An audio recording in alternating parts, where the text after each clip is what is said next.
Chers amis internautes Halima TV salaamaaleykum am mbégte ak kontante jàkkaarloo yéen ci seen émission bu bees bi di Je suis star sur tey ci suñu premier numéro ñu am contentement ñëw seet ci Mignone benn actrice bu kenn dootul présenté ci mën li muy defam ak ci rafetaayam macha allah Mignone ñoo ngi lay nuyu. maa ngi leen di fay. alors Mignone tey ñu ñëw seet ci la tey su ma la doon nag kan mooy Mignone lan nga ñuy wax. waaw Mignone nag benn jeune artiste la benn actrice bu dooree dugg ci milieu bi en même temps yor liggéeyam di liggéey voilà. En dehors de la série kan mooy Mignone. En dehors de la série Mignone est une jeune fille issue d'une famille assez je dirais spéciale de par leur ouverture d'esprit noo xamante ne franchement amuñu benn problème famille boo xamante ne tout est nickel tout est cool voilà. Sa intégration ci milieu cinématographique bi ak comme vous l'avez dit sa famille noonu y avait pas de problème au début. Non y avait pas de problème parce que je suis du genre loo xam avant may dugg ci benn affaire damay aviser déjà sama ay waa kër et comme je viens de te le dire tout à l'heure amuñu benn problème ñoom ils sont free mind l'essentiel en est que li ngay def na doon fulla na doon lu yiw kenn du la ci yàpp nga gagne sa vie dignement voilà. Mignone ak Idole histoire bi fan la commencé. Mignone ak Idole par casting naturellement par casting donc Idole j'ai l'habitude de le dire et c'est la vérité sama sœur laa ko découvrirai j'ai une sœur à la maison boo xam ne moom elle est branchée tout ce qui touche les séries machin moom moo koy njëkk a xam ci kër gi donc un jour muy seetaan Idole générique bi daal ma je lui ai fait genre mosuma dégg générique Idole ma ne ko c'est quoi ça donc elle m'a expliqué donc je me suis dit c'est intéressant ma dem seetaan donc quand j'ai regardé un épisode ça m'a intéressé ma def retour en arrière comme tout le monde après comme par hasard par magie 2 semaines après ñu lancé seen casting saison 3 après je me suis présentée ça a été. Ak rôle bu ñu la assigné dans la série est-ce que réalisateur bi moom mooy ñëw xool mu ne kii lii laa ko war a jox wala yow yaay ne man lii laa mën fii laay dem jox la ko def. Non réalisateur bi moom mooy xool li nga xamante ne moom moo ko neex ci sa personnage genre ci yow sa physique mu jox le rôle bi nga joué ko donc quand il m'a vu il m'a donné le rôle de Mignone. ñu gis la nga nekk koo xamante ne elle est protectrice vis-à-vis de Abi vis-à-vis de Demba affaire yi comment ça s'est passé. waaw loolu lépp ci rôle Mignone la rek parce que booy xool Mignone même ba mu nekkee prison sax bañkat la woon donc nekk na ku ës gaa mais boo touché ay proches rek da nga koy touché donc bëggul injustice donc fu mu gis ni war na faa dimbali moromam rek daf koy dimbali sans chaîne. ci série bi que même dans la vraie vie. waaw dans la vraie vie waaw mes proches ont l'habitude de dire que je suis comme ça genre bëgguma ku laal sama même bu dul ko xam ne xam naa ko sax bëgguma injustice pour man lépp dañ ko war a teg ci yoon nit ñi dañu war a gentil les gens doivent apprendre à faire preuve d'empathie surtout balaa ngay def nit dara nga xool déjà dara bu ñu la ko defoon yow dina la neex donc je suis comme ça j'aime pas l'injustice du tout. Ban séquence moo la gën a neex ci série bi. waaw séquence bi ma gën a neex ci série bi toutes les séquences mais bi ma gën a neex je peux dire que mooy bi may def caméra bi bureau Tandian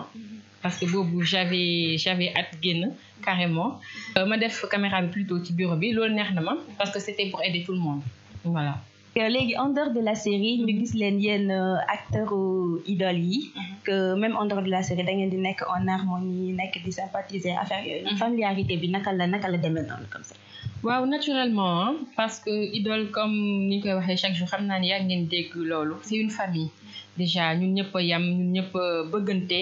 loolu moo ci extraordinaire boo ñëwee tournage dafay mel ni que yaa ngi sa kër franchement on est content de nous retrouver tout le temps entre ñun moo waral fu ñuy dem ku ci am programme day wax moromam genre dañu am groupe quoi groupe WhatsApp naturellement donc dañ koy wax ci groupe bi ku disponible ñëwal moromam bu ñu namantee on se donne rendez-vous quelque part ñun ñëpp ñu daje naturellement ça se passe comme ça. Est-ce que Mignone dafa am benn métier parallèle ak métier d'acteur. waaw am naa benn métier nag boo xamante ne maa ngi koy boole quand même de métier d'actrice. D'accord kon léegi lan ngay wax xale yi nga xamante ne dañu bëgg nekk benn Mignone suba.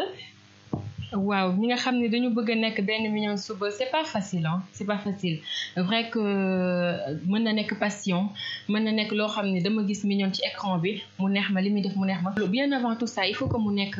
nekk passion parce que bu nekkee passion ci ngay mën a joxe ñu xam ne kii li muy jouer nii c'est ça quoi sinon bu nekkee da nga ci dugg par yaa ma neex ça va être compliqué doo joxe mooy waral des fois nga gis ñuy jouer duñu sentir li ñuy def parce que seulement du par passion dañ ci dugg parce que diw par yaa ma neex alors c'est tout ce qu'il faut éviter. Donc beneen côté bi mooy que le milieu ñëpp xam nañ ni que ça paye pas petit à petit la ci ñu si dégg seen bopp donc buñ ko mënee boole ak leneen maanaam bu nekkee dañuy jàng ou que bu nekkee dañuy liggéey ñu gën a dëgër ci côté boobu c'est très important. Idole lan la yokkal bi nga ko intégré ba léegi. waaw Idole yokkal na ma lu bëri macha allah il faut que ñu wax ko parce que le Sénégalais nañ ma baal mais dafa am complexe kuy génn télé tu vois tey da ngay dem fenn loo doon def 10 ans pour am ko en 1 minute mën nga ko am. Parce que quoi mignonne la dafay feeñ télé donc mu nekk ay opportunités yoo xamante ne ñu ngi ciy sant suñu borom parce que bu dul woon ak Idole amaana mën na gën a metti waaw voilà donc ngay romb ci mbedd bi aussi voilà ñu naan kii mignonne la ñu xàmmee la à travers li ngay def mu leer na leen genre machin daf leen neex moo tax ñu reconnaître la à travers ça c'est aussi quelque chose boo xam ne ça fait plaisir parce que avant bu nekkoon Jeanne kese moo doon romb duñ ko interpeller bay photo ak moom donc c'est quelque chose qui fait plaisir. léegi ban changement moo am ci vie wu Jeanne comme que mignonne la ñuy gis à la télé. vie wu Jeanne changement je ne pense pas que am na changement ci vie wu Jeanne parce que Jeanne elle est restée la même personne ñi mu doon àndal ba tey elle est restée entre parenthèses on m'appelle la folle à la maison parce que su ma wàccee peut-être kenn du dégg je perturbe tout le monde je suis restée la même personne franchement. comme ni ngeen doon fréquenter les milieux ñu ngi tase nit ñi noonu. léegi di ngeen am benn réserve d'une genre fille wala on va prendre ceci cela pour éviter. déjà man je suis pas trop sortie man je sors pas mën naa ne sax xanaa li ma bokk Idole lay commencé di ànd ak sama morom yi di dem ay resto affaire yooyu mais man du may déggéen je sors pas. kon célébrité mën na nekk yow nga célèbre tu gardes le même statut. waaw parce que loolu xam nga. c'est psychologique. waaw yàqul dara si nit ki être célèbre mënul tax nit changer quoi tu vois loolu benn passe-temps la série bi ñuy def nii tôt ou tard day jeex bien vrai que mooy bëgg nañ ko def métier d'avenir tu vois mais c'est appelé à finir quoi parce que am na ay générations yu ñëw même bu jeexul aussi fii c'est le Sénégal tout le monde est célèbre maintenant. il y a Snapchat il y a Instagram. Il y a des influenceurs donc boo fi nekkee tu dis genre star nga machin dañ la fiy teg dem seen yoon donc pour moi ça n'a pas d'importance nekk ci télé bi et puis nga changer pour rien ça n'a pas d'importance pour moi. Mignonne est-elle un cœur à prendre? Je suis pas encore mariée mais j'ai un copain. kon ñoo ko déggandoo mbekk internet Mignonne elle a un copain. Mignonne lan moo sa ay projets. mes projets j'ai beaucoup de projets comme jeunes yëpp di ñaan yàlla rek xanaa mu def si ndox bu sedd ñu matali ko mais y en a beaucoup les projets franchement y en a beaucoup. Comme Idole jeex na. est-ce que tey ta porte elle est ouverte à yeneen production. Idole jeex na jeexul loolu point d'interrogation la dinañ ci dellu si peut-être ci beneen émission wala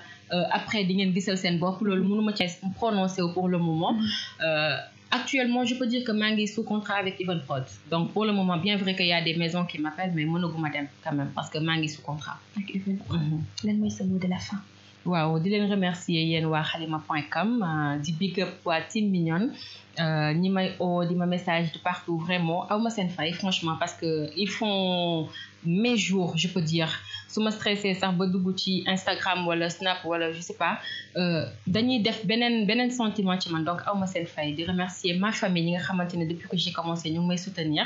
donc et tous qui me reconnaîtront à travers halima.com. Mignonne ñoo ngi lay remercier ça a été un plaisir waxtaan ak yow mbokk internet yi ñoo ngi leen di jaajëfal ci seen jàkkaarloo ak ñun booba léegi di leen di wax ne prochainement ci yeneen émission ak benn célébrité jaajëf.